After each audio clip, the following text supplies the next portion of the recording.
Israel amasung Iran anigi Marakta Soknariba Lan Henna Chaothorakkadouri, Indiagi Maheiroising Louthoknaba Khanghallakhre, Russia gi di Louthokpa Houre. Israel amasung Iran anigi Marakta Hauzik Soknariba Lan ase Henna Pakthok Chaothorakpa yabagi phibamda leire. Nakal anigi Marakta amana amagi mathakta air strike ki chang henganarakpana Iran da leiriba Indiagi Maheiroising Louthoknaba Iran gi government ki maikaidagi Khanghallakhre. Russia gi oinasu Iran da leiba Maheiroising Louthokpa Houre. Marak asida China na Iran da ahenba khulai pithaba yauna aronba lalong kaya pigani haibagi ingit pikre. Israel amasung Iran anigi marakta air strike amasung missile attack chatharakpa asina nakal anigi oina misi minagi chang leptana hengalakle. Haukiba nongmaijing numitta Israel gi maikaidagi air strike chathaduna Iran Revolutionary Guard ki intelligence chief Muhammad Kazem hatkre. Madugi laman khumbo ina Iran na Israel da ngasi ningthawkaba numit ki ayukta chathagiba missile attack ta Angang tara yauna mioi kaya hatkre, mioi kaya mana sokopan nangankre.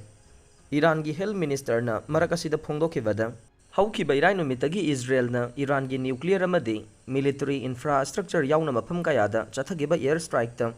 Hauzik faubada mioi chamriga taruki mathakta sikre, loinana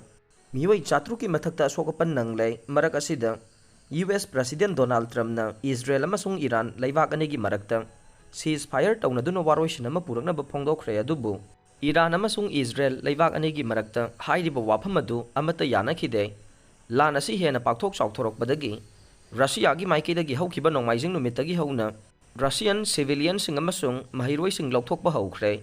leiriba phibam asina maram oiraga Russian embassy gi consular service matam kharagi oina suspend taukhre Russia gi civil aviation authority gi maikaidagi so Iran amasung Israel da airline servicing lepnaba amasung laibak asagi airspace phaujin dunna plane sing paidana bakhangankre India gi oinasu Iran da leiriba laibak asagi citizen sing amasung Maheiroising Louthoknaba thaurang tauba haukhre Foreign political analyst sing gi maikaidagi Israel na Iran gi mathakta paksan na military strike chatharakpa asida China na nakoina na Iran da lan gi khusu khulai piba yauna mateng pangsinduna malem gi oiba crisis ama lakpa yabagi phibam leire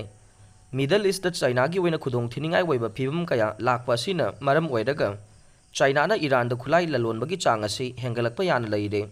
China na back tauba Iran gi militant sing haibadi Hamas Hati militia amadi Hezbollah na chingba militant sing asida paksana khulai pibagi thabak sing hauzik chatharibani